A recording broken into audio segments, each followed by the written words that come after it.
Berbatasan dengan 3 kabupaten yang rawan karhutla, pemerintah Kabupaten Ogan Komering Ilir menggelar perjanjian kerjasama sebagai persiapan penanggulangan bencana karhutla secara terkoneksi.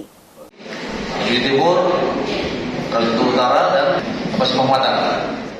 Bertempat di ruang rapat Bende Seguguk 1 kantor pemerintah daerah Ogan Komering Ilir, digelar rapat koordinasi pembahasan perjanjian kerjasama persiapan penanggulangan bencana karhutla secara terkoneksi. Kepala BPBD Kabupaten Ogan Komering Ilir Listiadi Martin mengatakan, bencana bersifat universal dan kodrati. Kabupaten Ogan Komering Ilir yang berbatasan langsung dengan 3 wilayah potensi besar dan Ogan Komering Ilir paling dominan. Diharapkan dengan perjanjian kerjasama sejak awal ini bisa terkoneksi dengan baik saat penanggulangan bencana yang terjadi. Jadi yang pertama, yang paling mendasar, bencana itu universal.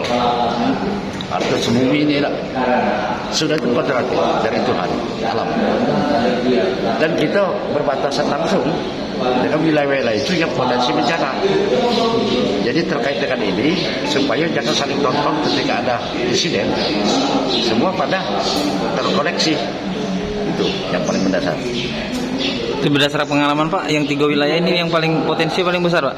Potensi paling besar, ya sebenarnya besar kalau di perbatasan itu, tapi dominan oke. Dominan dia oke. Ada, tapi kondisional. Biasanya ditekan oleh provinsi. Ada instruksi kondisional. Ketika terjadi luar biasa, kita ditelepon bantu situ. Tapi kalau sudah begini, sudah melalui proses perencanaan. Sama-sama menganggarkan, mengkolaborasikan kegiatan, terutama kegiatan pencegahan.